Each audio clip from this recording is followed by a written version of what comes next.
मई को इनका संपर्क टूट गया। उसके बाद से लगातार जो परिजन थे दोनों परिवारों के, जो सोनम रघुवंशी और राज रघुवंशी के जो परिजन थे, वो लगातार पुलिस कमिश्नर इंदौर के संपर्क में थे। तो पुलिस कमिश्नर इंदौर के द्वारा इसमें DCP crime branch Rajesh Tripathi sir को इसमें अपॉइंट किया गया और उनको ये इंस्ट्रक्शन दिया गया था कि लगातार वो जो ईस्ट सौरा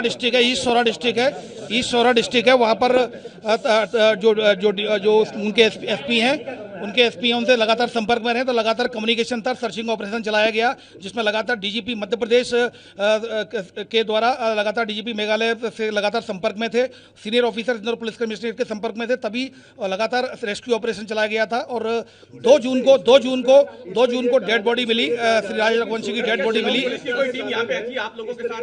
ये जैसा कि मैंने बताया, कल रात्रि में सूचना मिली थी और मेघालय पुलिस ने यहाँ इंदौर पुलिस से कमिश्नरेट में सीनियर ऑफिसर से संपर्क किया गया। तो यहाँ संपर्क ऑपरेशन एक DCP crime branch Rajesh Tripathi sir के द्वारा लगातार इसमें एक ऑपरेशन चलाया गया रात्रि में। और मतलब ये जो 8 और 9 की रात्रि में ये कंबाइंड ऑपरेशन चला था, जो मेघालय शिलोंग पुलिस और जो इंदौर पुलिस कमिश्नरेट के जो ऑफिसर्स के द्वारा लगातार अभियान चलाया गया, जिसमें कि 3 लोगों को राउंड अप किया गया है, जिसमें एक राज कुशवाहा है जो कि नंदबाग का रहने वाला, दूसरा विशाल चौहान है वो भी नंदबाग का रहने वाला है, और तीसरा जो सस्पेक्ट है और वो आकाश राजपूत है। तो ये तीनों लोगों को फिलहाल राउंड अप कर लिया गया है। शिलोंग पुलिस इंदौर में ही है। चौथा आनंद है जो कि अभी फरार है, अभी उसको भी आनंद यही का इंदौर का, ये आनंद इंदौर का ही है। और अभी इसमें फिलहाल चौथे जो सस्पेक्ट है उसके लिए भी लगातार इंदौर पुलिस जो जितना भी जो सहयोग है वो शिलोंग पुलिस को लगातार कर रही है। शिलोंग पुलिस वर्तमान में इंदौर में ही है। उनके द्वारा तीनों जो आरोपी हिरासत में लिए गए थे उनको दे दिया गया, वो उनके लीगल एक्शन के लिए अग्रिम कार्रवाई करेंगे। राज कुशवाहा जो है ये उसके पिता की दुकान पे काम करता था, ऐसी कोई जानकारी? देखिए, अभी जैसा कि मैं कह रहा हूं कि अभी मेघालय जो शिलोंग पुलिस आई है उसके द्वारा जो सस्पेक्टेड आइडेंटिफाइड किए गए थे उनको केवल हमने राउंड अप देकर उनको सुपुर्द किया गया है। अब हिरासत में लेकर अब इन्वेस्टिगेशन में जो फैक्ट्स आएंगे उनको मीडिया को प्रत्यक्ष से अवगत कराया जाएगा। देखिए, सोनम को अभी रात्रि में ही जो सूचना मिली थी कि सोनम को वहां पर रिकवर कर लिया गया है। गाजीपुर जो यूपी में जो गाजीपुर डिस्ट्रिक्ट है, नंदबाग थाने की पुलिस के द्वारा उसको रिकवर किया गया है। अभी रिकवर किया गया है, जो जानकारी हमें मिली है अभी उसको रिकवर किया गया। अभी फिलहाल क्या और इन्वेस्टिगेशन में सामने आएगा। शिलोंग पुलिस ऑलरेडी वहां गाजीपुर पहुंच रही है, तो सारी चीजें अब इन्वेस्टिगेशन में आएगी। इंदौर पुलिस गाजीपुर नहीं जाएगी।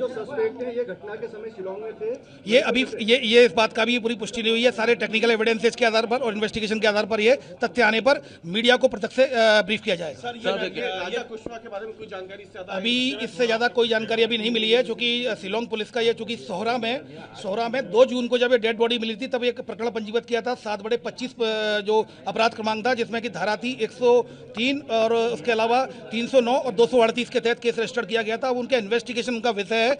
उनके द्वारा इंदौर पुलिस कमिश्नरेट से मदद मांगी गई थी, मदद की गई थी, एवं राजा रघुवंशी जी और सोनम रघुवंशी के द्वारा ये के परिजनों ने इंदौर पुलिस कमिश्नर सर से मिलकर मदद की गुजारिश की थी। तो उस पर से इंदौर पुलिस कमिश्नर सर के द्वारा लगातार अपने सुपरविजन में डीसीपी त्रिपाठी सर को ये टास्क दिया था, तो वो लगातार उनके संपर्क में थे। तो अभी फिलहाल हमारा जो रोल था वो इतना ही है। इन्वेस्टिगेशन में आगे का रोल शिलोंग पुलिस के द्वारा किया जाएगा। इन्वेस्टिगेशन में अगर कोई तथ्य आता है तो प्रत्यक्ष से मीडिया को अवगत कराया जाएगा।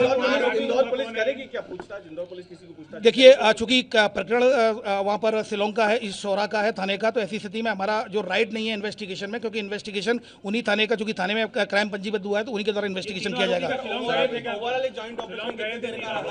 ये देखिए, लगभग 36 घंटे का कल शाम से ये ऑपरेशन चला था, जिसमें कि 3 आरोपियों को हिरासत में लिया गया, जिसमें 2 आरोपी इंदौर से ही और 1 आरोपी को इंदौर के पास से ही जो सस्पेक्टेड था, उस सस्पेक्टेड को अभी तीनों को फिलहाल राउंड अप किया है। अब आगे की कार्रवाई शिलोंग पुलिस के द्वारा की जाएगी। फिर भी मैं आपको श्योर कर रहा हूं कि जो भी फैक्ट्स हमारे साथ जो शिलोंग पुलिस के इन्वेस्टिगेशन के अलावा अगर जो शेयर किए जाएंगे सस्पेक्टेड के बारे में या इसके बारे में कि घटना क्या वजह रही, निश्चित रूप से अवगत कराया जाएगा। Thank you.